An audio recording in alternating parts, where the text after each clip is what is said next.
Good morning, good afternoon, good evening, wherever you are, and welcome to the webinar today. We are grateful for your presence, for choosing to spend your time with us, and we are going to make the best of it.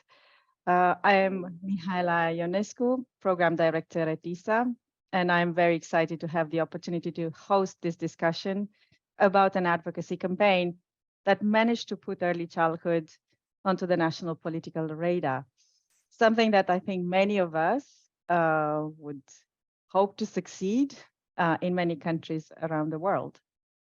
I'm delighted that our colleagues at the Minderoo Foundation accepted the invitation, and so glad to have today with us Juan Laranga, the head of operations at the Minderoo Foundation. Good afternoon to you, Juan, and thank you so much for being with us today. At what Thank you, time Mihaela. is by you? Yes, what time is by you now? It's 6 p.m. in the future, in our future, I think. That's right. Yes, so Yeah. welcome everybody. I know that people will still continue to join the virtual room and be with us. Feel free to use the Q&A section for questions that you would like to address throughout the webinar, or in the chat section if you have things that you want to share with us, and also if there are links that you would like to post for other examples, I don't know, of strategies, tools, or results of campaigns that you have run in your own countries, because today we are talking about a national campaign. So we really hope that this will be an experience that will enrich your thinking, your doing, and all your reflections, and that will equip us better, let's say, or sharpen our tools on how we should go about in an advocacy campaign that really, really manages to put early childhood on the lips of everybody. And that's something that we hope that we can achieve at a certain time. As you may imagine, as we are talking about an advocacy campaign, it's a very complex issue, and it stretches over a period of time. So it will be very hard to really cover all the details and aspects of what has happened in the Thrive by 5 campaign in Australia. Therefore, we have decided to focus on some features of the campaign and some of the things that made it be different or made it be successful, and also to think of what could be the things that we can draw as a reflection overall and inform future endeavors. Next slide, please. So in brief, what's the plan for our discussion today? We're going to have Juan providing an overview of the Thrive by 5 campaign. And then we will focus on three main, let's say, in the discussion that we will have on three main aspects: what contributed the most to the success of the campaign, what have been the most difficult barriers and how they were approached, because we know those are coming always in the way, and what have been the opportunities actually that this effort in these past 3 years has brought in advancing the agenda on ECD in Australia. We will certainly make time for questions and answers, and so feel free to keep them in the chat section for us and QA. We have our colleague Francesca that will monitor that and will bring them to the stage. And we will close also with some reflections on what have been the main lessons learned from the campaign from Juan, and what can inform, as I said, our efforts in the campaigns that we are running anywhere in the world, but more precisely since we are in Europe, hosting the webinar specifically for European countries. But in the same time as ISA, we are an organization that covers membership organizations from Europe and Central Asia. We are certainly that our colleagues from Central Asia would also get a strong grip of what is meaningful to be done into an advocacy national effort. So without further ado, I will just leave now the stage for the overview of the campaign from Juan. Will take around half an hour maximum, and then we will dive into discussions where we will really looking forward to hear from you too. Juan, the stage is yours for now. Please. Thank you, Mihaela. I might just share my screen. Please let me know when it's visible. Wonderful. Yes, it works very well. So first of all, just welcome everybody from all your parts of the world. And I'm really privileged to be able to share with you our experience. And I also want to acknowledge that I know that many of you have been working tirelessly for many years in campaigning and advocating for this space. And I guess what I want to share with you is certainly we're not saying this is the answer. We hope that our experiences were able to kind of inform some ways that we can adapt, but also curious to understand some of the things that have been successful that we could also learn from as well, and also recognise that the conditions that have enabled this in Australia also can be very different in some of the regional and country contexts in which you're working. So I'm very proud to work for the Minderoo Foundation. Minderoo is a modern philanthropic organisation, and we pride ourselves on taking on the tough, persistent issues with the potential to drive massive change. And we incubate ideas, we advocate for systems change, and we accelerate impact. And certainly the work we've undertaken the last couple of, 2.5 years has a demonstration of what this could look like. In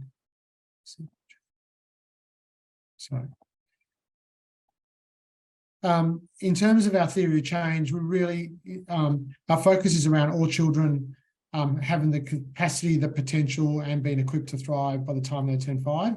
And we know that because as neuroscience tells us that, the evidence is there. So it's about how do we ensure that parents are equipped, enabled with the knowledge to make it happen? How do we have communities that actually embrace this, are proud of this, and actually create those environments and support those parents? But more importantly, we need a society that actually also values this and sets up the systems that allow children to flourish and support families to create those environments for their children. In terms of the Thrive by 5, we're focused on 3 key pillars. One is around that empowerment of knowledge on the neuroscience and equipping parents with that knowledge and those skills to be able to implement that with their children. But the other 2 pillars are really around advocacy for early childhood systems change. And there's 2 branches of that. One is around this notion around we need to transform the national system. And the systems are the kind of the levers and the environments that actually enable things to happen at a community level, at a family level, and so forth. And we also do work around demonstrating what a good system could look like at a local level. And that's about empowering communities and leadership with knowledge, data, evidence, and giving them the space to actually redesign the system that actually is going to benefit their children. And that's including the cultural frameworks, the service delivery kind of elements, and so forth. And it's about kind of enabling that to inform what that system could look like, but also it's a space for testing what an ideal national system could look like. In terms of the history of Thrive by 5, so Thrive by 5 started off as the Early Childhood Trust, or Australian Children's Trust, which is the birth of the Minderoo Foundation back in the early 2000s. And as a traditional philanthropy, it was offered small grants. It was focused on testing, innovating, and incubating kind of pilot projects in the early year space. And then it kind of matured into looking at kind of research and policy translation with the view of, can we design the right policies and then use that to lobby and advocate one-on-one with government. And we did that, and we created some great policy work, and we kind of launched a number of amazing research projects with some amazing thought leaders and researchers in this space. However, we never really got the impact that we wanted to achieve as a result of that. Even though the evidence was there, the data was there. So along came Jay Weatherall, who's my boss, in 2020 in January. I was fortunate to start at around the same time. And so he looked at what we had kind of achieved to date and then refocused our strategy to say, we actually need to do things a little bit differently. We've got great work, we've incubated great work, but we probably need to rethink our strategy. And so, as I mentioned, we did some amazing work. We launched this paper called The Cost of Late Intervention, which actually broke down and actually put a cost to what it was costing the Australian government every year as a result of not intervening early. And we were very proud of that piece of work. There was some amazing data in that, and we went, one by one. We met with the Prime Minister, we met with, subnational governments and bureaucrats and advisors, and all that amazing work and those engagements, but it still didn't lead to anything. We acknowledge that, and so then it was this think around, well, if we really are serious about systems change, we then need to engage in that political system. And so really what I'm about to tell you today is around that journey. And if you look at that, as I said, we launched the campaign in September of 2020. We started working on that in March. By February 2023, we already had early childhood front and center of all the political debates, regardless of whether it was cost of living, gender, productivity, workforce, and really, if we look at it, in reality, there was no reason why early childhood should be so prominent, considering all these issues, and we endured COVID, we endured all those things that we all endured across, but regardless of that, we still managed to maintain early childhood as a centerpiece of the political debate.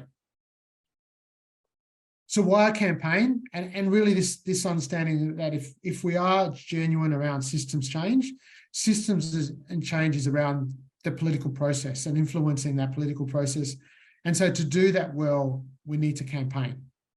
And a good campaign is about having a goal. And that goal is around, pressuring government with the view that we want to create this imperative for action, So campaigns are about winning.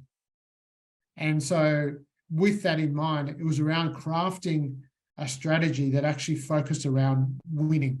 51%. So we know if we're going to win an election, you need the majority to win. It's not about having a good argument. It's really about saying, we're taking this seriously and we need you to do something about this. And if not, there's a cost to that. So in terms of the campaign, we had one goal in mind, and that was about affecting national change. And in Australia, the current system meant that it wasn't communicating to each other, it was disconnected, and we know that all the various parts that make up the early childhood system just did not, communicate and connect properly. And so that meant that the system below that meant the children that needed the greatest support were not getting it. So in order to do that, we needed to impact the national system, which then created the right enabling environments in a state jurisdiction and in a community level. So then with this idea in mind, we needed to ensure that focus on the national, which is really around the levers, the policy levers, and the resourcing that actually needs to filter down into the sector, that actually was going to create that change. So our target was always going to be the national government. And we started this process 2 years out from an election, a major federal election. And so it was really around crafting the pathway and the roadmap towards that election. The sub-target was also the subnational governments or the state governments, because we knew that there had to be an agreement between the state governments and the national government for this to actually be implemented and delivered.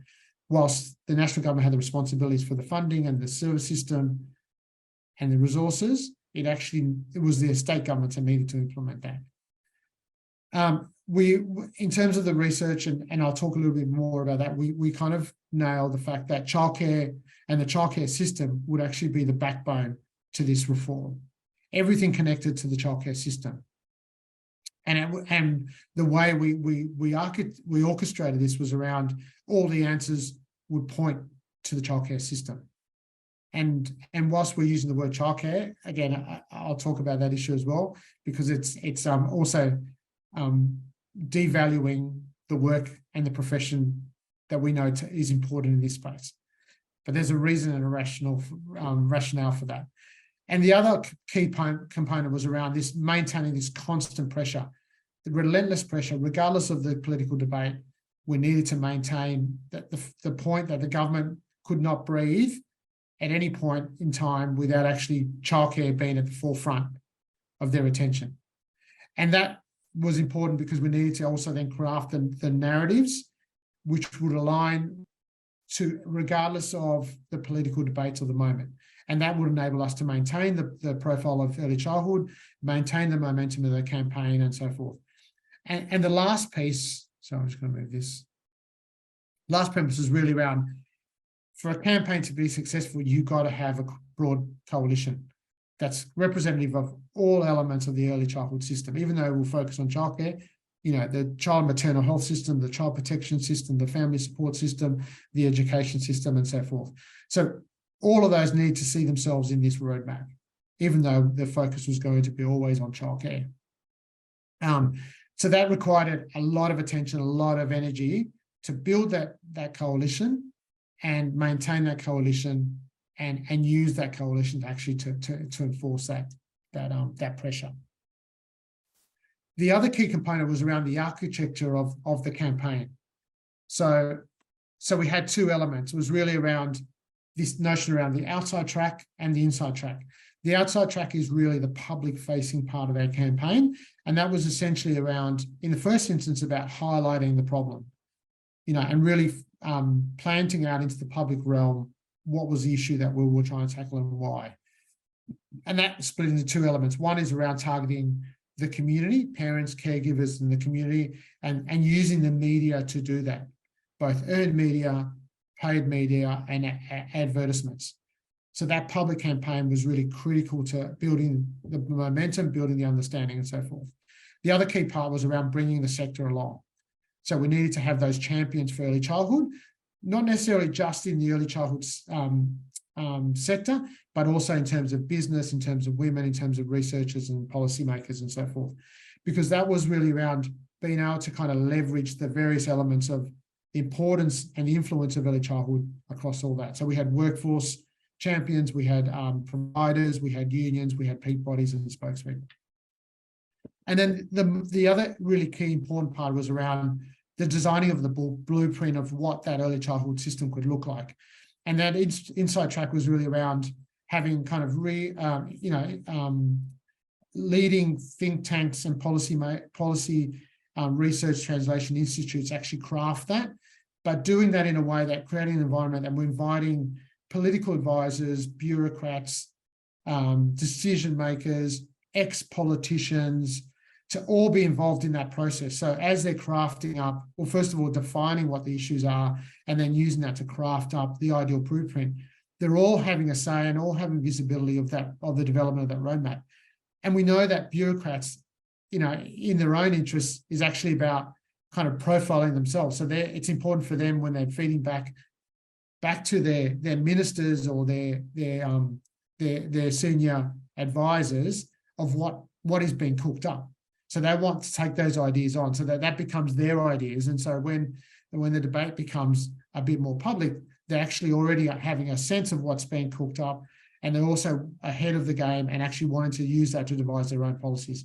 And that was also important to remain bipartisan and not just influencing one side of the political agenda. It's actually influencing both, because we want them both to kind of start to kind of play each other off in this space. So that was really a critical piece of that part of the architecture. So we had the outside track and the inside track and the stakeholder management piece. So this is essentially what it looked like.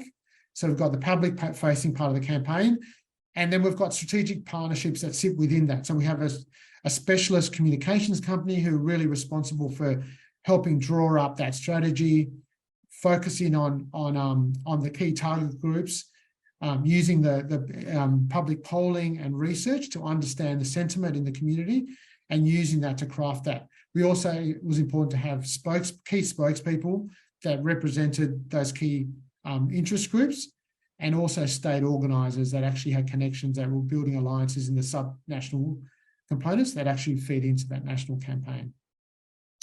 In terms of the policy campaign, we spoke about the inside track and the blueprint and the roadmap, but we also were able to commission small pieces of research in the short term and the medium term that actually highlighted particular elements in the system that were needed attention, but also not only drawing attention and highlighting the issues, but also using that to craft short-term solutions that governments could actually adopt.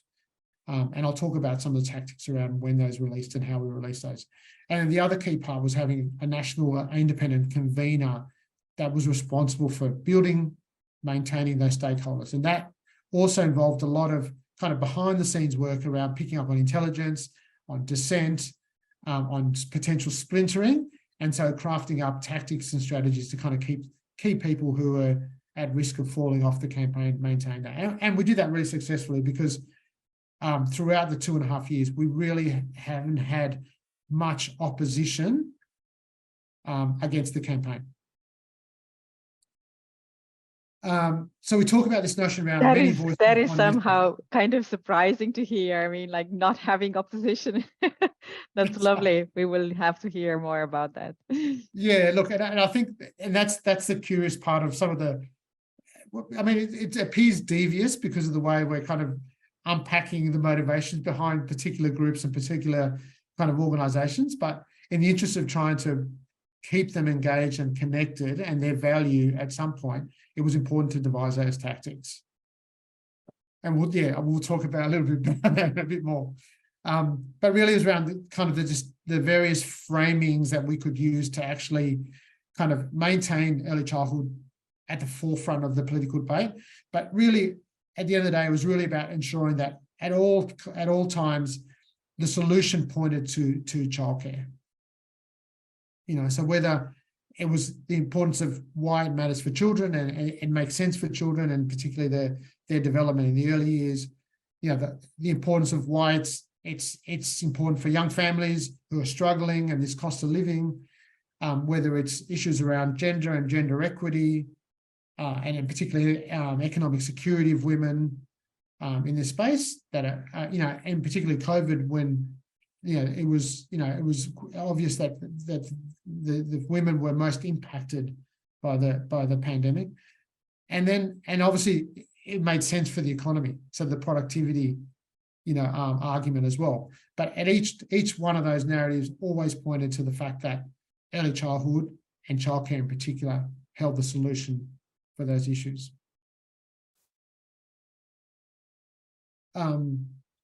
So in terms of the strategy and tactics, one of the important things was really around recognizing and respecting the work that was already taking place. And there was a number of different campaigns, that had been operating for a long time. Some are more mature than others. And it wasn't about this campaign coming in and saying, you guys don't know what you're doing, and, we're here to show you how to do it. It was actually, the first part really was around unifying all those various campaigns and saying, look, we're never going to achieve what we want to achieve unless we have a unified front. And that's where that notion around many voices, one message. The other key thing was around ensuring that we were truly bipartisan. So we weren't aligned to one government. So as part of socializing the concept of what we were working up, there was a lot of one-on-one meetings with senior ministers, with bureaucrats, with senior advisors of all political persuasions, and particularly the key parties, so that we were demonstrating that we weren't aligned. Actually, we were genuine about meeting the needs of children, and children were the center of everything we were doing. The other key piece that was important was around endorsement from really important, credible thought leaders in this space.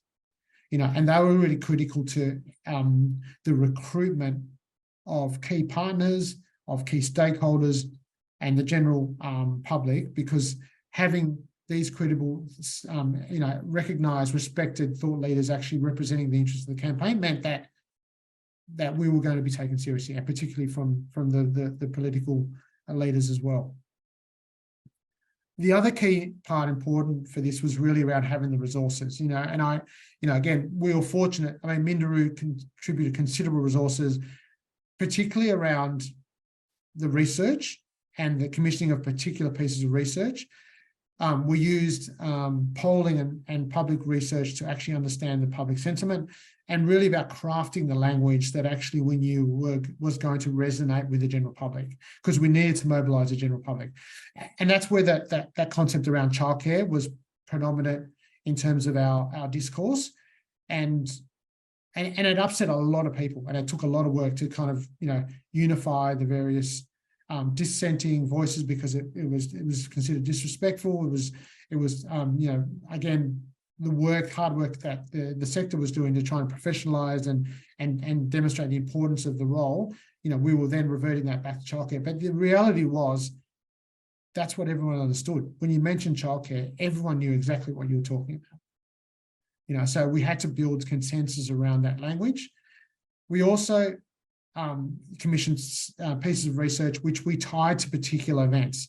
So that was the other part of that stakeholder management and organising and coordination, was that we kind of came to an agreement that we would help elevate important pieces of research, or the ones that we commissioned, at particular critical moments that would actually get maximum exposure, you know, and also stop preventing from numerous pieces of excellent research being launched at the same time, which some would be drowned out by others.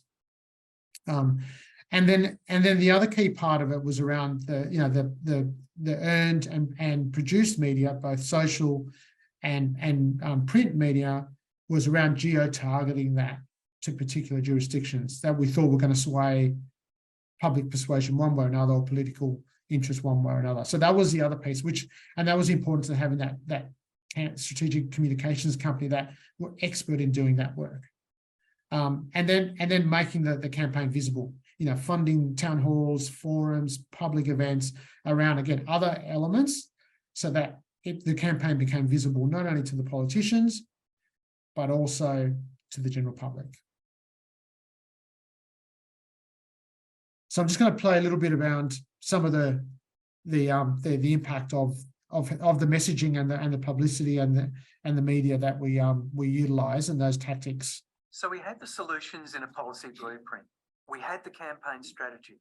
We had an alliance with a shared message. So we got to work. From there, we ran a sustained, intense public-facing campaign across 2 years. We made sure our issue was in the headlines at every opportunity. The coverage made it very hard for politicians to ignore us. We had over 12,000 stories in the media, all talking about why change was needed. We recruited 80,000 people to the campaign as Thrive by 5 supporters. Parents, educators, academics, anyone who cared about this issue and wanted to see change. We produced videos that told the story about why this issue mattered from all different angles, from children talking about why it would help their development, to the leader of the Business Council of Australia talking about boosting productivity. It's time to fix the system and make it easier to work and raise children. We ran a digital advertising campaign targeting decision makers in government and our key audience, which was women with children. I was asked to be an official voice for educators in the Thrive by 5 campaign. It was incredible because it meant that I could bring the real life experience of working in the early learning system to the campaign. It meant we, as educators, were embedded in the campaign every step of the way. We created ads that spoke directly to educators about the issues they were facing every day. We asked them to sign up, become an official friend of Thrive by 5, and essentially they stepped up to become leaders of the campaign.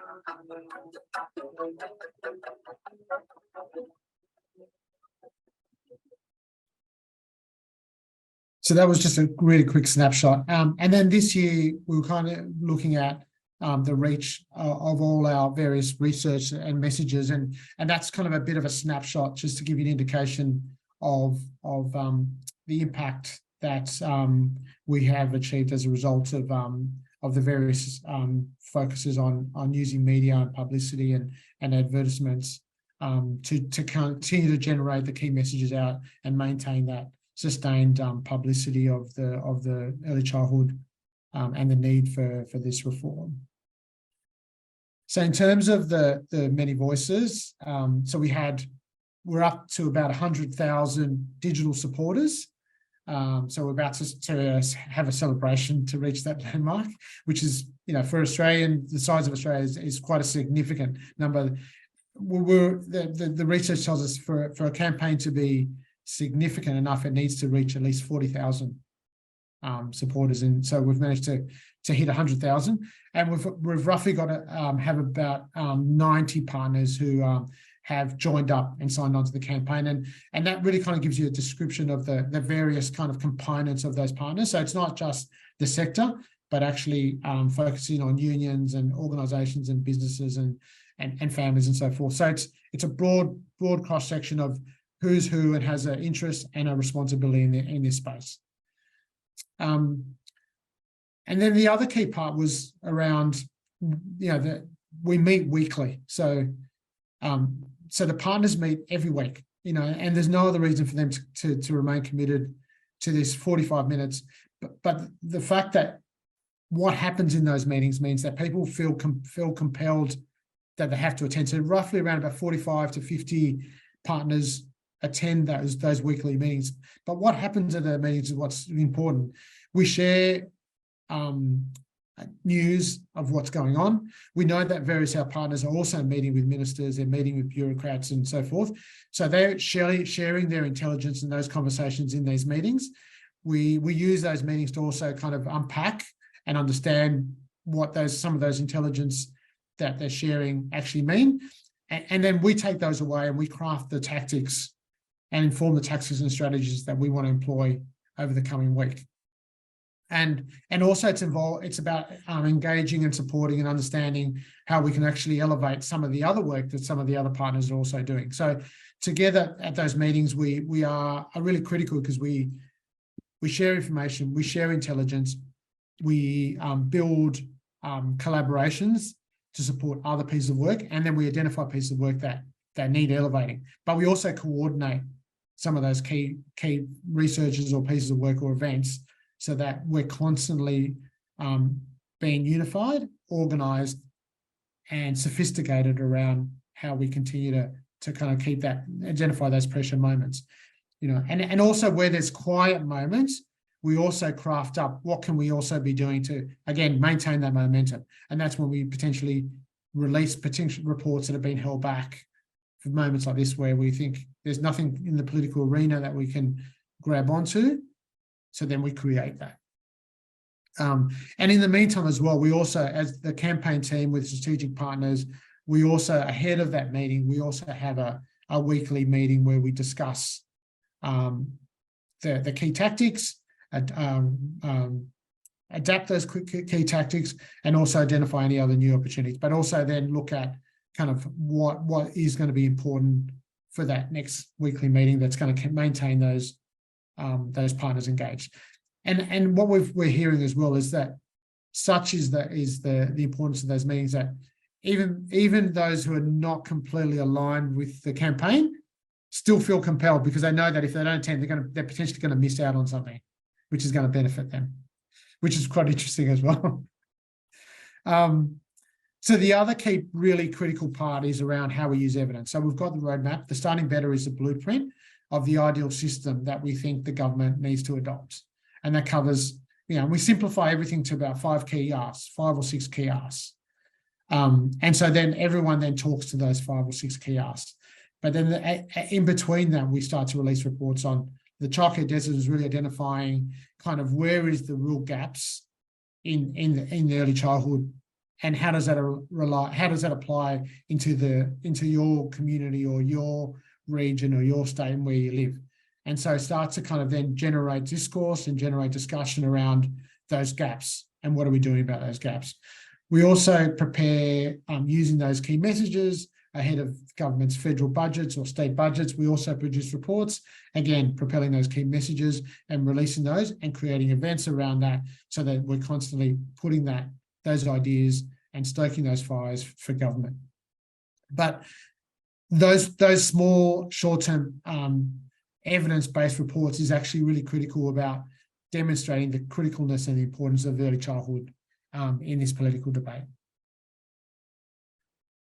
So in terms of wrapping up, in terms of some of the key wins that we've managed to achieve since commencing the campaign, we aimed to impact early childhood and get that on the political agenda for the election campaign, and we did that really successfully. The incoming government on their initial speech committed to delivering a universal early childhood system for Australia, like universal healthcare. In turn, he also announced the first ever early childhood minister, and committed considerable resources for ECD reform. So 28 billion for new money for reform. And as a result of that, sub-national governments started to also commit that. So, and all 55 billion have been committed to starting to deliver on that early childhood promise. We've also seen things like maternity leave increase. It was 18 hours, 18 weeks. It's now gone up to 25 weeks, 26 weeks. We're pushing for 52 weeks, so we're not stopping there. But there's been significant progress in that space. And there's been a whole range of inquiries, reviews, productivity commission reviews, all focused around early childhood, which again, would never have happened, we think, if it wasn't for the impact of this campaign. And the other key piece that I think has been significant, particularly one of the things we haven't really nailed, is really the workforce issue. So the workforce issue is still central to everything we need to do, to quality, to access, to affordability, and everything else. And we know that they're the least recognised, the least paid, undervalued, overworked workforce in not only in Australia but globally. But what we heard back from the professions was that hearing this being discussed and debated at the national arena actually was morale lifting, because they felt that someone was actually listening and representing the interests. We knew nothing was going to change in the near future, but the fact that it was on the political agenda was actually morale boosting for them, because they were finally being listened to and recognised, and they knew something eventually was going to give. So that, I think. But early childhood also created a platform for a whole range of other advocacy platforms as well, particularly gender and productivity. So whilst the focus was on early childhood, we knew it was broad enough that others could actually see purpose in joining that campaign. Whilst not always, their views were elevated, but certainly significant enough that they could see themselves where they could attach. So I think that was really a critical part, and we're starting to see more and more of that. And just recently, and I'll talk about a little bit about an example later around how the disability services now, and there's a crisis around the resourcing for the disability support, and how they've attached themselves to this movement, because they see this as holding the key to achieving the outcomes they want to achieve. So as I mentioned, we still have a long way to go. Workforce, absolutely. We still need to see the government land and deliver that early childhood system. It's still a long way off. We still need to have that committed into legislation, which we're working with. We're crafting up what that legislation name could look like and sound like. So we'll be pushing that out, and hopefully that gets adopted by government as well. And obviously the other key part of that is bringing on the states that have not invested as some of the other states. So we're going to be working with some of those kind of minor states to ensure that they also start to deliver on that goal of universal early childhood, quality, affordable system. So I've just put on the website for the campaign and also the Facebook page, and you'll find on there a lot of the research reports that we've used, some of the social media and media things that we've also used to kind of generate that publicity and then mobilisation piece. So there's lots of information, and again, some of it may not resonate, but it just gives you a sense of some of the energy that's gone on behind the campaign to kind of keep this really, really central to some modern day discourse in Australia in particular. So thank you. We thank you, Juan. Really, it has been a 30 minutes marathon, I would say, because I think those our listeners are understanding the complexity of the work that has been carried out, but also the intensity of the work that has been carried out. And just by putting, on the panel, the inside and outside track that you have put together, and how all of this had to be coordinated in a kind of very articulated, making everyday choices, I think, about what should be done when, by whom, with whom. That required a lot of intense coordination. I mean, thinking continuously about the purposefulness of what is done, and how to limit the risks, and how to enhance to lever whatever is there as a premise or and a driver that needs to be activated. So I think also the part that, because everybody's understanding that it's so difficult to convince the wider public. I mean, it's like you're looking at a monster, like how can you convince everybody in a country, you know, about the importance of early years? But then how to convince also the politicians. I mean, both things, I think for campaigners, for advocates, it's very difficult and it takes time. And there are countries where there have been such examples with, again, a lot of investment, a lot of effort, of financial resources, but not only that, implied different categories of stakeholders. And I liked so much the fact that you said, we wanted to create a movement, and that really requires time and orchestrating so different categories of stakeholders that have their own perception, their own narrative, their own discourse about early years and their own interests. Let's put it this way. How you find that kind of red thread, yes, that binds them all together. And I think that what you've presented through the tactics, and now we're going to moving towards the part that is, I think, interesting to hear as a meta reflection on the work done in the past 3 years. What has contributed the most to the success of it? What you have done differently? Because I so much like the fact that you said we didn't come and say, oh, we're showing you how to do a campaign, because it's not about that. There have been efforts, and I know that there have been efforts in different countries. And perhaps it would be really nice to also have such kind of a panel discussion. What actually have been, no matter the context, because countries are so different in many aspects, what have been those kind of pills of success that actually accompany these campaigns? And I'm pretty sure that there are some coordinates that really binds them in terms of what made them successful.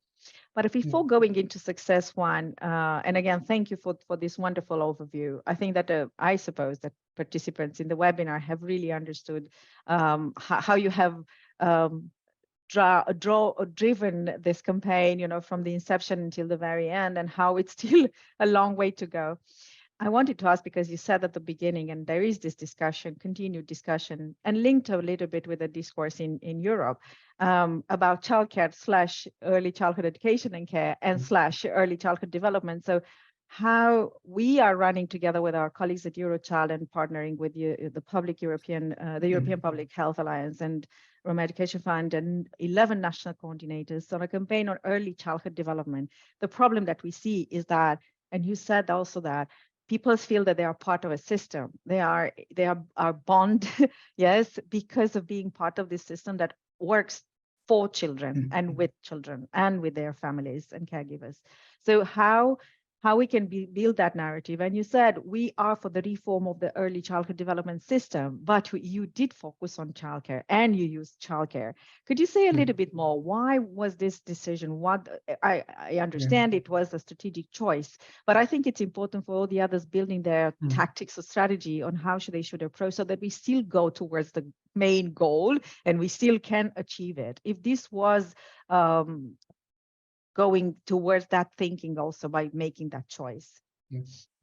Yeah, no, and that's a really good question. And I guess, look, even when I started, I struggled with that notion. So one of the key fundamental pieces of work was around the framing, and to understand the framing and language, we went out to the public. So we conducted research and polls. And so part of the role of that strategic communications company was going out. So they were expert in doing this work. They had worked on the National Disability Scheme. And so it was about really kind of understanding and testing, message testing in the general public.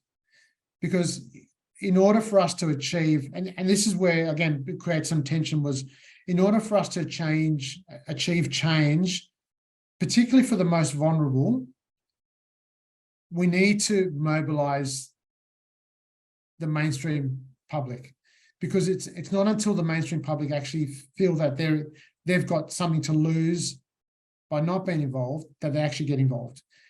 The moment you start to talk about disadvantage or particular cohorts, you know, we talk at it in terms of 80 and 20%. So the 80% of the mainstream who are doing well, and the 20% that actually, you know, are struggling for a whole range of different reasons.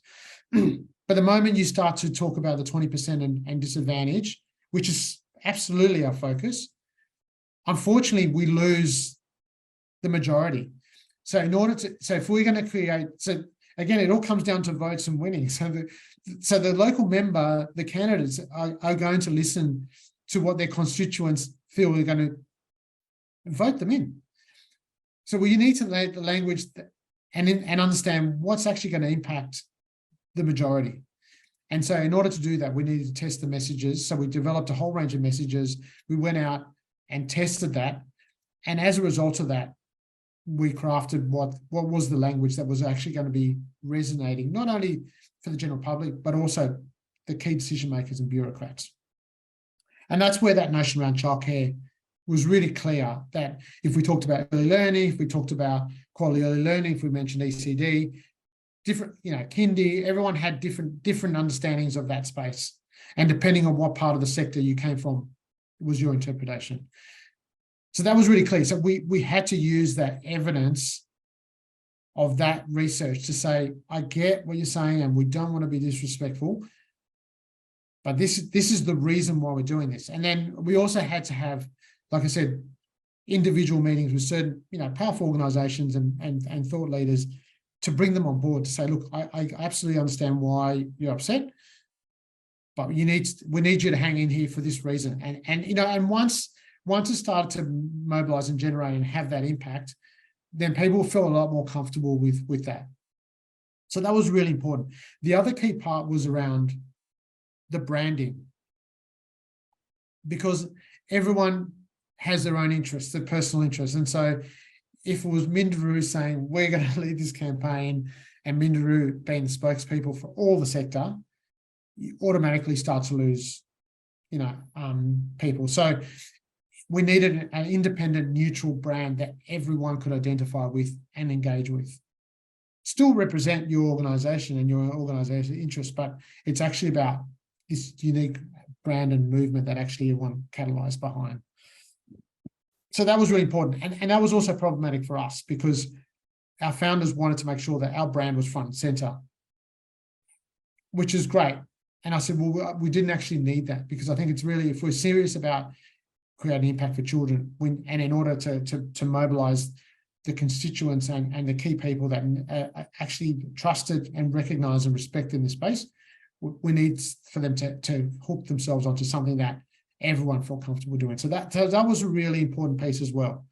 So the language testing and the brand testing were two critical things that help unify and build that coalition.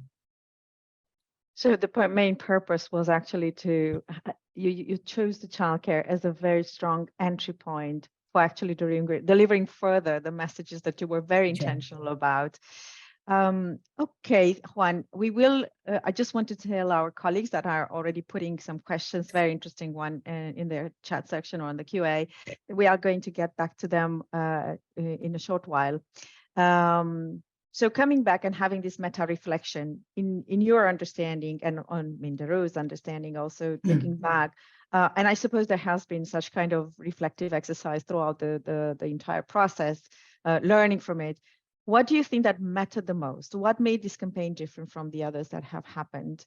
Where were those key elements that made it stronger, or without which the campaign might have not achieved the same, or you would do the same? It's like, this is really something that made it really successful. Yeah, I think the first critical thing was that the campaign was built based on evidence and research. So both that research that we just discussed, but also around the commissioning or accessing research that was already been undertaken by various research institutions and organisations, and actually putting publicity and creating events around that, or timing their release around particular events. I have a question here, Juan. Sorry for interrupting, but I think it's also very important because you were mentioning research. Because I think that in general, the early childhood field is starting being quite rich in terms of evidence. What works, what doesn't work, what matters, what doesn't matter, what are the consequences, short-term, mid-term, long-term, and so on. I think that in your case, and correct me if I'm wrong, because other countries might also use all kinds of evidence that exists out there, including what you have produced, for example, in your country. Would that matter, or did it matter because it was about Australians and not about children, somewhere in the world? But it's not about the age group, but it's about the children in Australia. What kind of evidence you have brought that was different than what's already out there? So essentially, it was really about using research and evidence to highlight a particular issue in the system. So what we ended up, the way that when we reflected on what we achieved, it was actually, we had line of sight. We knew that our ultimate game was this national reform early years. But to get there, we knew that we had to break the process up, that roadmap, into pieces that we could actually digest and actually achieve. And incrementally, we started to kind of unpick key faults in the system that we could tackle. So then we would wrap research to understand that particular part of the system, and then use that also to understand what could we do to actually solve that issue in that particular moment. So I'll give you one example. So one of the government policies around this policy called activity tests. So if you're disadvantaged single mum in particular, mainly single mums, but struggling family, the incentive, so the government has this policy to incentivize particularly mothers to enter the workforce, to get off welfare. So if they can demonstrate that they've demonstrated X number of hours that they've put in to try and seek employment or find, or enter education to further themselves, they would then they were able to access 36 hours of free childcare in a fortnight. But for these families to access that and then access employment and actually seek employment, they need to pay for childcare upfront first. And that is unaffordable for those families. Unaffordable. So it was a catch-22. So you can't actually go and meet your requirements for the activity tests when you can't afford to pay for childcare. You're still going to put food on the table. And and the situation globally around the cost of living was, the cost of living was a big issue. That was the prevailing topic, rising prices and some struggling families, homelessness. So we chose to tackle this activity test and said, there's a problem there, that's actually impacting and impacting a particular cohort.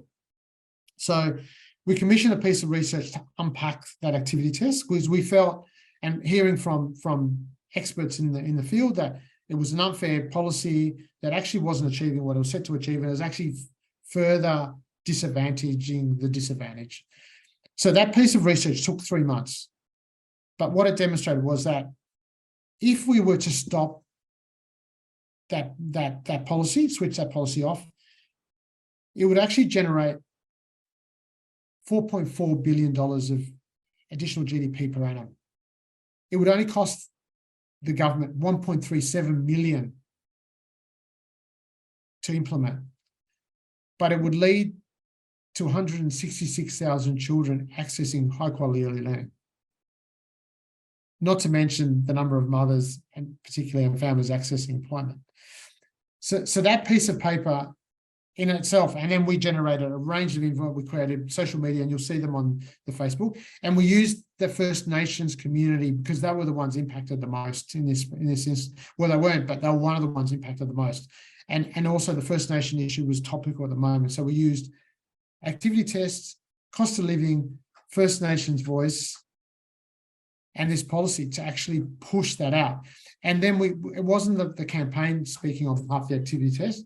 We actually had key spokesmen and representatives of those interest groups actually talking about that and being filmed on that. So the campaign wasn't mentioned as such, but the policy was.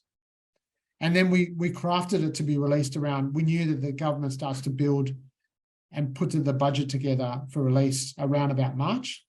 So we knew that we had to release that report in that time frame, so that by the time they're starting to work up, the treasurer and the finance and all the bureaucrats working up the national budget, this will be front and center of their thinking. So I may understand that it was a mix of let's say evidence of different nature that were kind of sewn into an articulate argument for why this should actually be changed and something should be done about it, as you were talking about providing also solutions. So I think the evidence was not just to provide the why, but also to provide the how this could be overcome, and what's going to be the advantage of having it done. which I think it's something that, requires a steady effort in building that kind of articulated, action-oriented argument, because it's not just the argument for the argument, but it's also what that actually would really bring. And it's not impossible to be done, but actually will have a high return. And there are going to be some questions about the return on investment later on. We will get back to it. And another good example, which was a report which I know you were co-author on. So we use that. We noticed Australia was a case study. So we used that opportunity as well to kind of push that out as we rate against other countries. And then again, use that as an opportunity to kind of push the messages, why we're working towards this and why they should, and how that could actually influence and change that. So it was also about using those opportune reports that were being released. Probably unawares to the original authors, that was the intent, but we used that strategically, again, to continue to mobilize and put pressure on government. Yes, and you mentioned the research and evidence part, which you understand was part of the, let's say, one of the pillars in the pillar factors of success, I would say.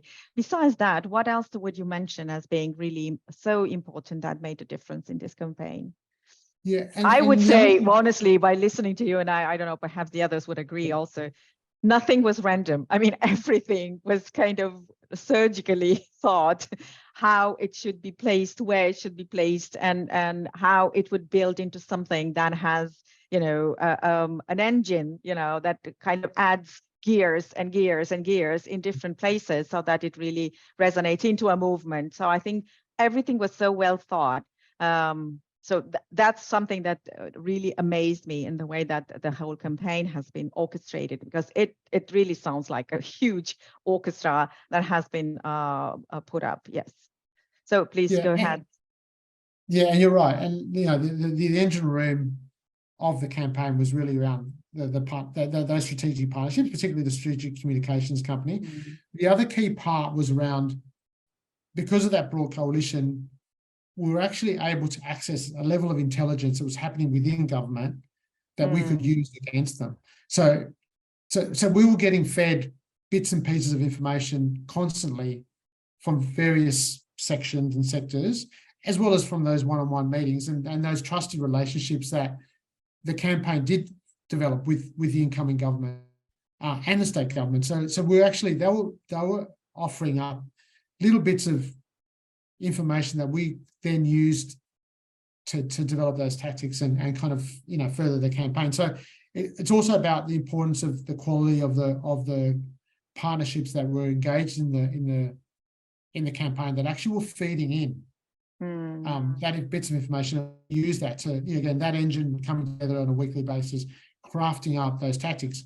We did again, and that also gave us a kind of a bit of a vision of where government was heading in particular, and how do we help them along the journey. So we were crafting up. So those tactics were really about helping them get to where they wanted to get, and if they were kind of potentially going a bit off track, we would kind of craft up things to redirect them and demonstrate why it was important for them to be redirected in this space. So and Jay, who is our director, having been a former premier, was also important because he understands politics. He understands how government and bureaucrats and so think, and the people involved in the center, in that engine room, the strategic communications people also had been, had experience in government, whether as advisors or chief of staffs or comms, communications officers. So all that expertise within that engine room was kind of what really was the brainchild of how we crafted things up,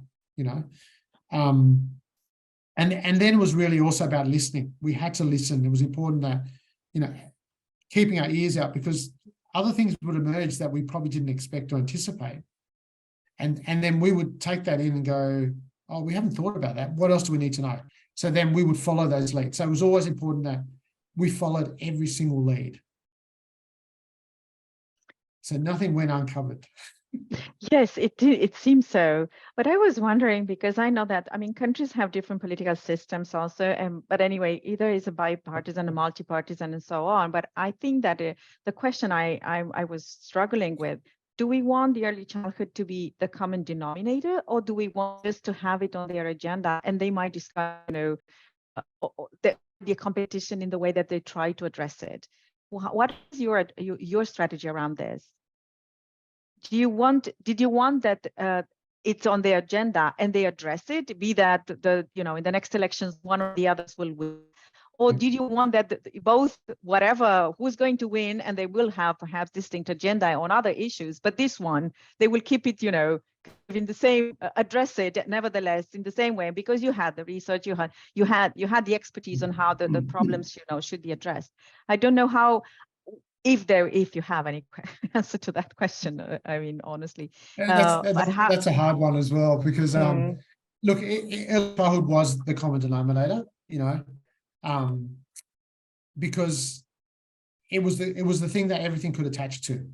Even we had, post-COVID and in Australia, we experienced the fact that we had, we rely a lot on immigration, in terms of drive our economy. And with COVID and the closure of the borders, all of a sudden found ourselves in a really difficult predicament. We couldn't fill the jobs that we had, and what we found was, again, another piece of research was Australia had one of the highest educated female populations in the world, but the least, so we ranked 1 in that, but ranked 70th in terms of engagement in the employment sector, so there was a real disconnect. So we knew that there was a solution in female employment and activating that female employment. And again, the only way they could do that, it was the thing that was holding women back was, yes, in some instances it was choice, but in others it was around the affordability of childcare. They couldn't afford to fund childcare. All of a sudden, childcare workforce, like health workers, became absolutely frontline workers, critical. We had to keep the childcare centres open. We had to keep the hospitals open. We had to keep the schools open. And at that point in time, again, we used that as an opportunity, kind of that common denominator kind of notion.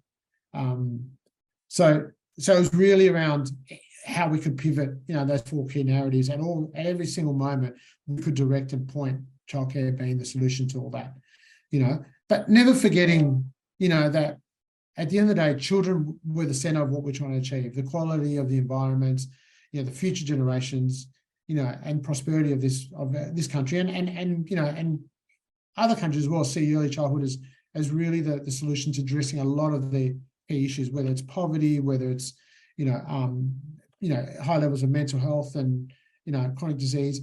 We know really the evidence is there, that neuroscience is there. We don't need new evidence. It's around how do we get that into the interests of those decision makers who are going to make those decisions that create those environments that will accelerate that or hold that back.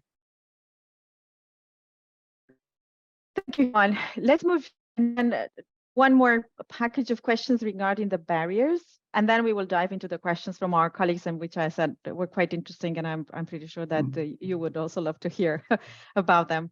So obviously in 2 years, 3 years time almost, you have had also some kind of bottlenecks. It doesn't, there's no way that things cannot really stumble at a certain point. And not to make it, like a fairy tale. Wow, this campaign has been like really smooth. Right. And I don't think it has been that way, but I also think that it has been, any of the challenges or barriers have been really addressed as a problem solving issue, and engaged a lot of thinking from different angles, from politics, policy, communications, and so on. So what were actually those barriers that you have identified throughout the process, and how they have been addressed? Because as I said, it's complex, and just by looking at the main features and components of the campaign, like for the inside track, the external track, so what the different barriers in different places, and of what nature they have been. Yeah, I think the one that comes to mind, and this is probably close to my personal interest, is around the focus on vulnerable and disadvantaged communities, because when you look at it on the surface of what we're doing, it's really difficult at times to actually identify where are the vulnerable families that we're really trying to address?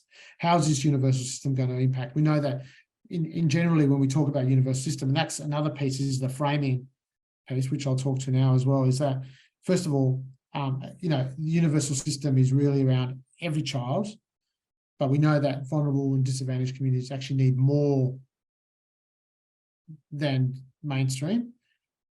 But in order to get there, we need to, you know, create this national system that actually kind of will be able to house all that. So that's been a challenge, because, you know, we get regularly,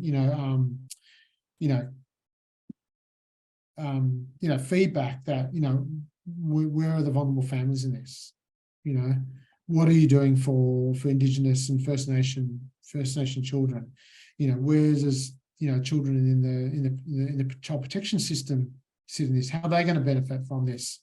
You know, so that's certainly a massive challenge around keeping kind of those key components connected and, you know, and crafting that up.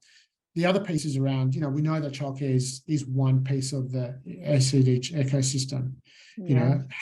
So we've got maternal child health, absolutely critical.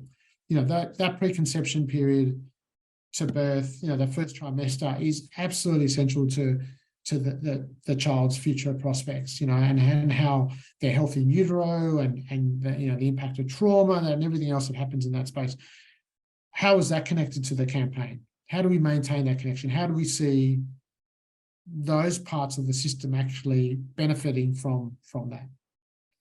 So that's something that we're constantly working. We can see where it is, but we haven't had the opportunity to kind of join those dots up, you know, and we're struggling to keep that part of the sector engaged in the campaign. And being a public health practitioner and, you know, child maternal health being my background, you know, that's something that I've kind of taken really seriously, because I'm constantly trying to find ways that at some point we need to stitch that up. We haven't got there yet, and we haven't found the right moment, because the impetus is really on this space. So that's one of the significant challenges, that if we're going to be successful in devising and designing this ideal system, you know, and maybe the solution sits around these demonstration projects. We don't know. You know, so that's still to be tested, for implementing the system. So that's one of the key challenges. The other ones that we have is obviously the for-profit. You know, and there's a lot of private equity. Yes, and I think there are countries also in our region that are struggling with the same. And I think Ireland is one of the examples that are talking more and more about public system instead of private system, especially for the children under 3s. So I think because they are very expensive. And by the way, when you were noting about the impact of the campaign, that cheaper early childhood system, childcare services, you know, are desirable. I would add cheaper but quality, because people can understand that by having, you know, cheaper, that it might not necessarily resonate with high quality. But I think that this is a problem in some of the countries, and Australia has been one that having quite expensive private ones that are unaffordable for those that are having a low socioeconomic status. Yeah. So you were mentioning about this. Yeah, because private equity have a lot of influence on government as well. You know, we're fortunate that, you know, the current federal government, you know, has a particular opinion about this. You know, so we have to work carefully with them as well. And they obviously don't want to be very public around their stance on this, but that's certainly a challenge for being able to design and deliver on a universal system. And then the other significant piece is really the workforce issue.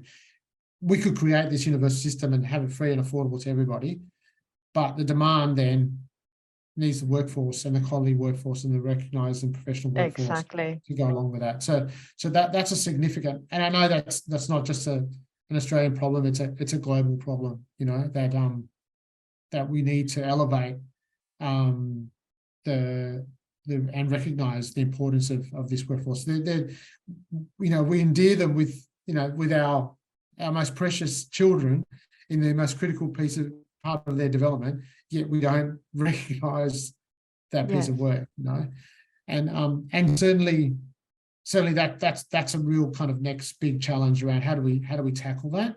And even today, we were having some discussions with some consultants that are doing some work around workforce, and and we kind of had a discussion around the way nursing, the trajectory of the nursing profession has actually kind of gone from that. Again, it was a kind of a as a young girl finishing school, nursing was one of your options, and it was low paid and undervalued, but now it's become a profession that we're now starting to see a kind of a closing of a divide in terms of gender, in terms of being attracted to the workforce. It's just not a woman's workforce now. More and more men are now attracted to the nursing profession. It's professionalized, it's respected, there's career pathways, it's heavily unionized, has a lot of authority. So that's the movement. How do we create that similar movement for the early childhood workforce? We've got teachers, they again still need recognition, and they're not as highly respected as they were in the past. We still need to, and I think that's a key to potentially bringing early childhood workers along that journey as well. So we haven't cracked that, and obviously this is part of really working and reaching out to the global audience who are also kind of working, and I'm sure there's excellence and some real kind of innovative thinking happening in that, which we'd be delighted to be part of and involved. But so that's certainly a big part of that. And then lastly, when will the campaign end? So. Yes. What's the timeline of this campaign? We know where it started and where it got, but for how long it will take, and when you will decide, this is how far we want to go. I know, in terms of purpose and goals, but how long it will take to get there, and who else should embark on this endeavor? Because I think it really requires, and there will be a question, we will get back to it, about the time resources and financial resources, and whose campaign is this? I mean, that's the question. Whose campaign is this? Or whose campaign will be this? And that's a really good question. At times, again, that causes its own challenges, but I think we've been, I think in terms, and that's where the importance of that brand has been, and the fact that the public facing part of the campaign really pivots, and we push out those who are actually representative of the key groups that actually that key message at that particular moment is important. So yes, Jay speaks publicly on key events and gets called to speak on behalf of the campaign, but ideally the campaign should belong to everyone in the sector, and at each moment, each has their own airtime to push out the message, and tailor the message to the audience that they represent as well. So I think that's really important, and that this notion of humility, I think we carry this notion of humility across everything we do, because unless we kind of keep that front and center, it does risk that we come out, this is Minderoo's campaign, and Minderoo's done all this stuff. Yes, we've got the luxury that we're investing in this, but it's not about us. It's really about, again, this notion of humility, this notion around, this is about children at the end of the day and future prosperity, and why conversations like this are important, because I know that there's some excellent work and campaigning work happening in other parts, and some of those in the audience are doing some amazing work as well, and I don't certainly want to discredit that work and say that we've done everything. We still have a lot to learn.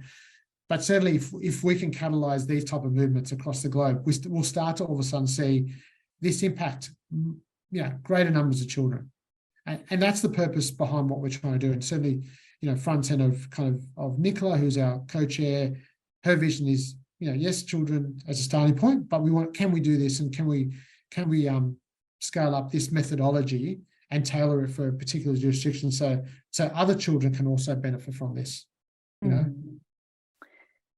Yes. Juan, I'm looking at the time, and I think it's flying, and I think that we would have at least 1 hour more to discuss about this.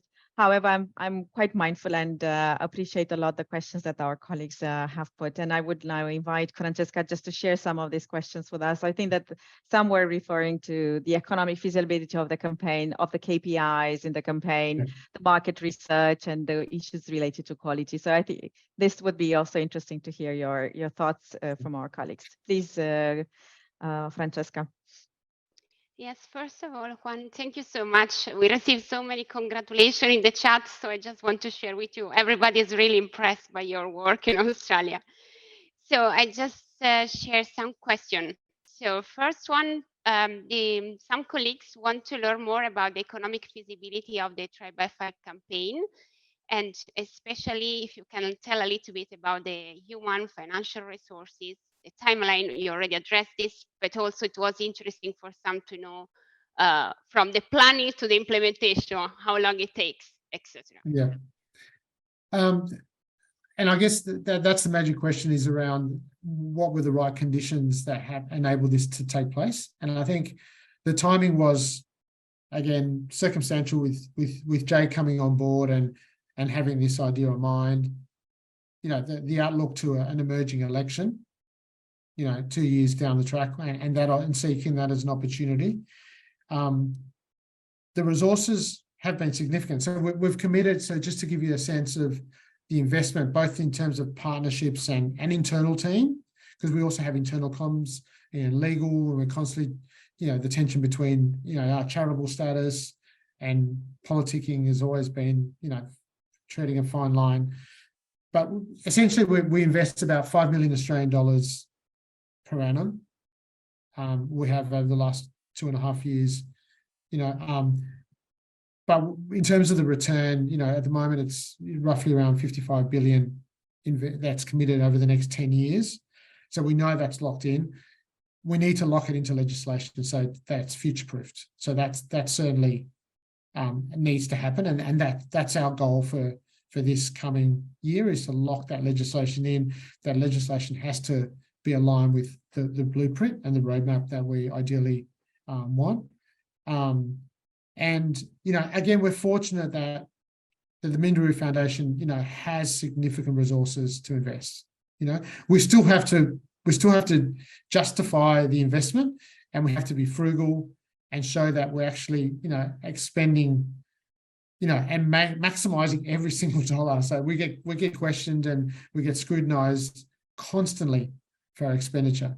You know, and we're a very small team. So the Thrive by 5 team internally is only seven staff.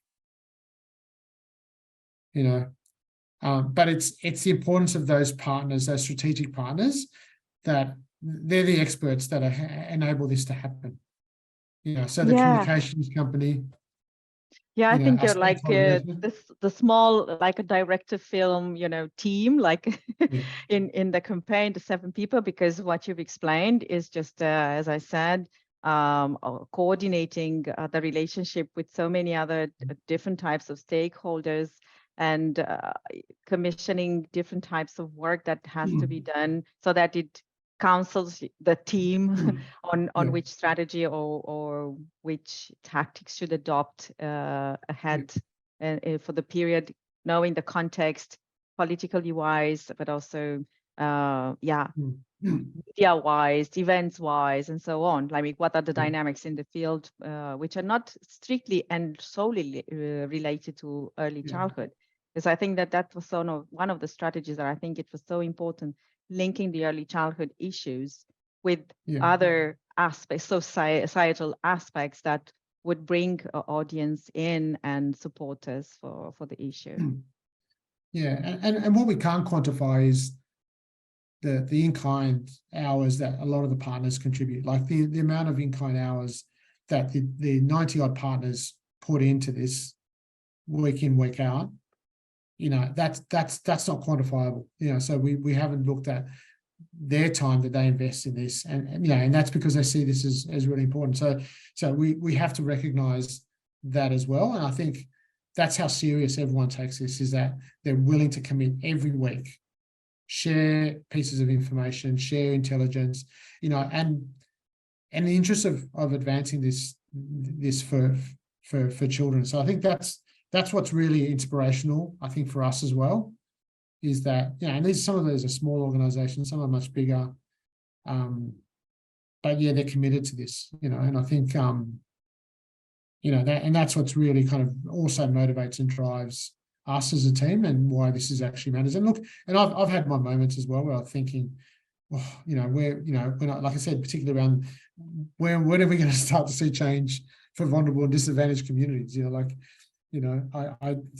But then when I reflect back on what we actually, where it will go to and where it will lead to, I can see why, I can justify why, and I can openly and honestly speak about authentically around why we're doing what we're doing and what it's going to lead to.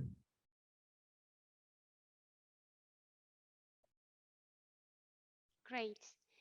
So colleagues from Turkey who have been campaigning and they were successful in increasing numbers, so access and attendance, were wondering if you can share how you highlighted quality and standard issue in ECD, and then any KPI you had for this, because for them, quality has been really neglected.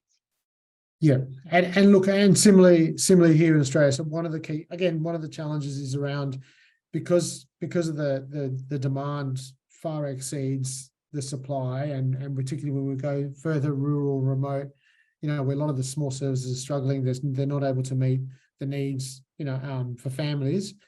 The immediate response is to try and request that we kind of go soft on some of the regulations and some of the standards in order to kind of minimize, to attract, no disrespect to non-professionals or paraprofessionals, but in order to meet the numbers, to be able to kind of cater for the demand. And I think we've had to push back on that, because once we start to soften on that, it starts to have an impact on quality. Whilst we know that the quality is really central to the workforce piece is critical to ensuring quality. And so it's about celebrating those places that are doing great work despite the challenges, and we've used that to showcase those examples, so that the educator space, what we call the Friends of Thrive by 5 is a kind of subcomponent of the campaign where it's really targeted at educators and early childhood services, and it's about celebrating that piece and really kind of keeping that sector motivated, because it is around struggling services, struggling staff under a lot of pressure, still committed to those children and showing that quality. But we know that the workforce piece is really critical and central to that. And there's resources that need to flow to enable that to happen. I think, the wage increase is one of the key things that we're working on at the moment. As a first point, it's not the answer, the only answer, but that's one of the things that we're pushing government on at this moment is, first of all, we need to negotiate, an uplift as a first step. I don't know, Francesca, are there other questions? So yeah, we have 3 more questions. I don't know if we can all of 3 of them or not. Maybe 1, maximum 2, so that we otherwise we risk of going beyond the planned time. Okay, we have one colleague from Lebanon that was sharing the difficult political situation in Lebanon. So everybody knows that it's important to invest in ECD, but at the same time, the institutions are really faltering. The organization try to be careful and objective. So she would like to hear some thoughts from Juan about advocating for something that is essentially against the system. Yeah. And certainly, look at again another really kind of challenging question, because we need to. I mean, one of the things we still want to understand is, if this methodology is actually replicable and scalable and adaptable to other locations, and particularly other political environments. One of the other things, again, it's about who has those relationships with those key decision makers in government. And it may be at a municipal level as a starting point, rather than a national level or a regional level as opposed to a national level. So it's really about targeting what is the real realistic starting point. And then there's the things like, you know, if it's not a public movement, you know, who else can create that pressure? You know, big business. Sometimes, you know, we haven't been able to kind of be successful in engaging big business, but we know they have a role to play. And in some countries like Brazil in particular, big corporations carry a lot of influence on government. And when it starts to impact on productivity, it becomes their problem. Mm-hmm. And their problem becomes government's problem, you know. And so, you know, and then this notion around creating, you know, early childhood friendly companies that, you know, value and respect that. Then, so it's, I guess what I'm trying to say is it's probably really, it's about understanding what is the current conditions in your country, and in this case, Lebanon. What are some of the platforms that can be built on? And I guess, you know, understanding that environment, who are the influencers, you know, where is the starting point? It may be a municipal level, you know, and looking at where is there a municipal level where there are some champions in that space that are trying to do that. And that becomes a focus point, a starting point. And so, yes, it may not be a national movement, but it's been about realistically where you can actually achieve some of that change as a starting point. Yes, actually, I noticed that also in your presentation, Juan, that you were talking about champions for ECD. So, and there are different nature of these people, so, or organizations, I would say. But yeah. you've really brought among the supporters, but not only those people that perhaps they were already prone to this change. I mean, they really wanted to contribute, but you've created a platform for that kind of voicing their their drive for change, and that something that was expected. And there was a question I mean, 80,000 people, I do agree with you. I mean, 80,000 supporters, that's a considerable number of people in a campaign. But I wonder if they were already, these people were kind of ready for this change. I mean, they were kind of having so many. I don't know what's the percentage of people that were really turn around, you know, in their interest towards early childhood, or how many of them were like really happy that somebody has taken the lead into bringing this discussion in the wider public discourse and also on the political discourse. I think, and that's what also perhaps in other countries there might be a lot of people that actually would be great supporters, but there's nobody providing that kind of clean platform for voicing their wish, their desire, their aspiration to bring the early childhood to the forefront. Yeah. Yeah, and I mean, obviously, we probably didn't have enough time to talk through all the mechanics of the campaign, but there was a specific target strategy for targeting the public and parents in particular, you know, and so we invest again in geo-targeting, you know, families and parents in particular, with social media, with other crafted events, you know, and we set targets for attracting those. So at the moment, like I said, we started off with 40,000. We hit 40,000 the first year, and this year we set our targets on 100,000. We're about, we have hit 100,000. And so and they get mobilized through again, activated through the again, given you know, through the newsletter and other socials, we kind of given them opportunities to kind of get involved and activate. So there is a process that sits behind the scenes that constantly communicates and connects with those 100,000 and gives them kind of hints and clues and activities for them to get involved in particular moments as well. So there is a dedicated strategy on that piece as well.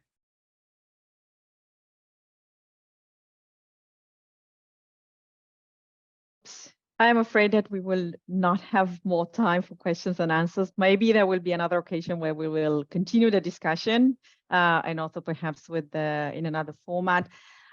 Before closing our webinar, Juan, some kind of top 3 thoughts on your mind, if you were to, and hope it's not too demanding this, to give advice, you know.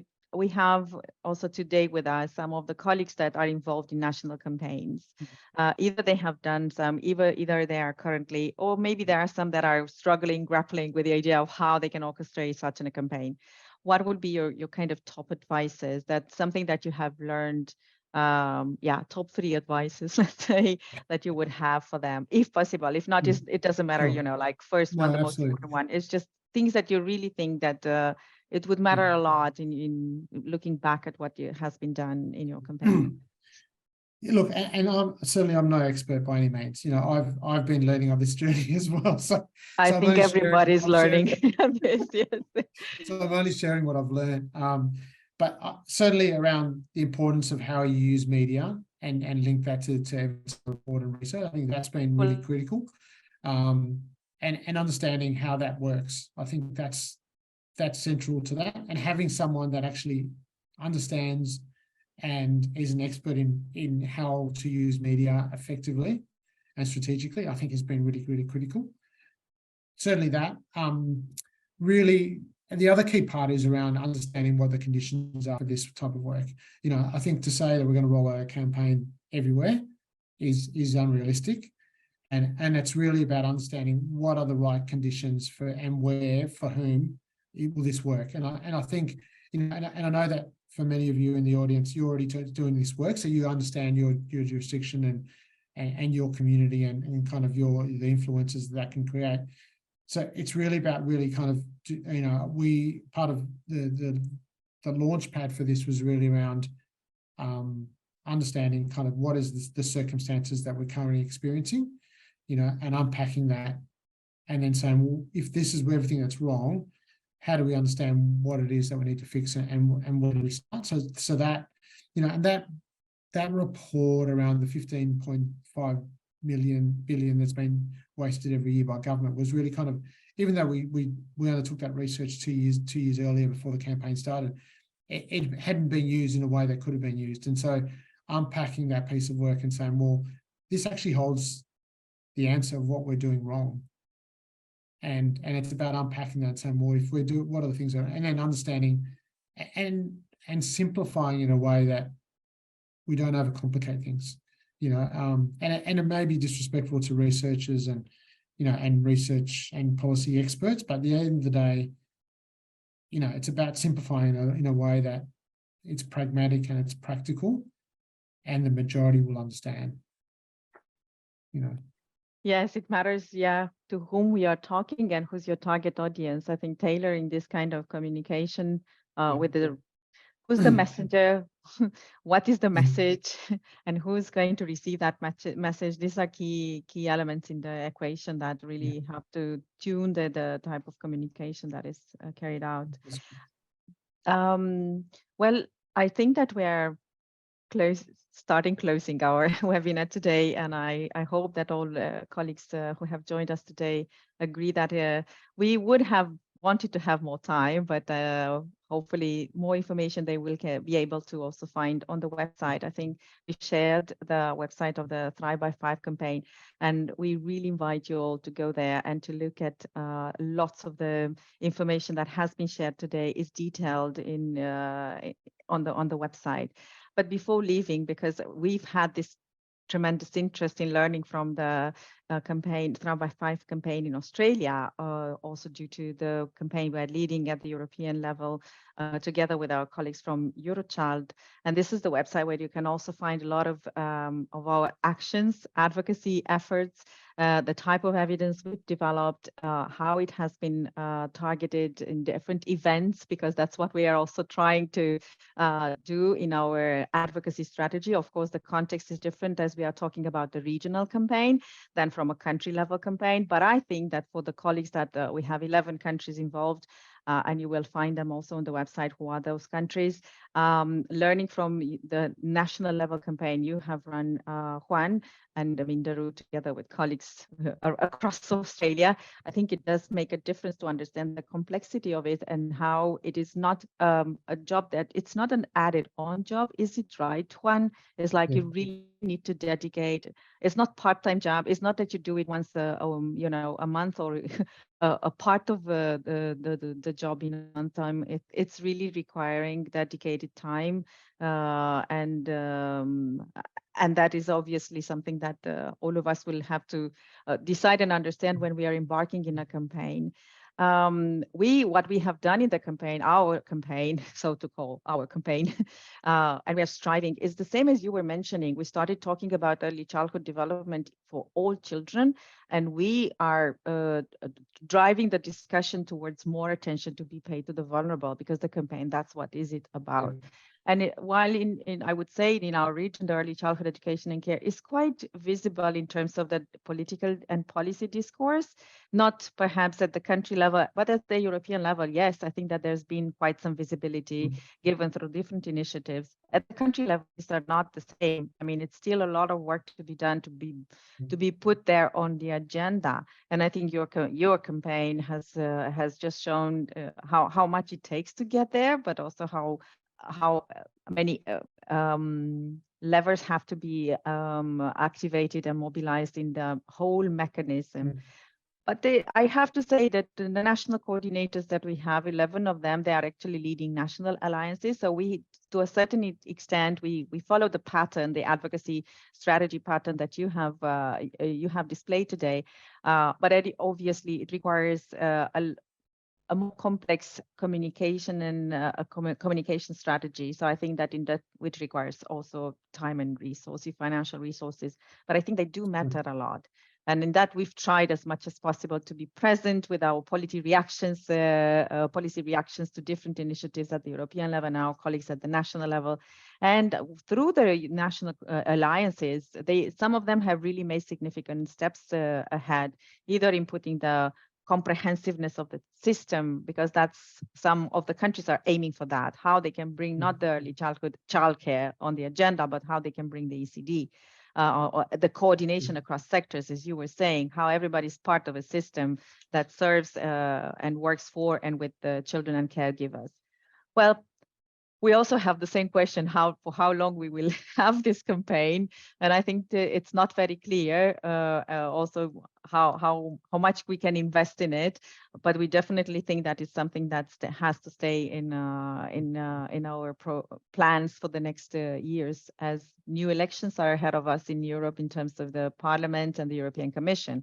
So that's the same, and the dynamics are the same at the country level. Elections are happening in different places at different times, so there's always an opportunity to bring early childhood on the political map. Absolutely. And I think it has been really, really inspirational, Juan, and I hope for colleagues the same. We will certainly make the recording available and also the slides of the presentation that you have shared, because people, I think, need to learn more and feel that there are others that are going in the same pathway. There are definitely a lot of things, as you were mentioning, ahead of you. Nothing has been pinky and roses and, paradise around, but it did take a lot of readjusting always the process of steering steering the campaign forward. What to say? Thank you to all of you who have been with us today. Feel free to share forward to other colleagues that you think that they might be interested to learn from what we have discussed today and what generously Juan and Minderoo Foundation wanted to share with us. So big thank you, Juan, and rest assured that we will find another opportunity to discuss more about it. And thank you to all participants today for their active participation and the questions they have posted, and hopefully we've managed to answer to them. Thank you to my colleagues in the communications also for being there, and Francesca. Yes, Juan. Thank you, Matt, and thanks to Isa as well. And like I said, I feel really privileged to be able to share that, and happy to also receive kind of feedback and advice around other things that we potentially could consider as well. So by all means, I'm not saying that we have all the answers, but we're certainly happy for others to share some other things for us to consider as well. So thank you for the opportunity. We thank you. A good rest of the day for all colleagues, and till next time. Thank you. Goodbye, everyone.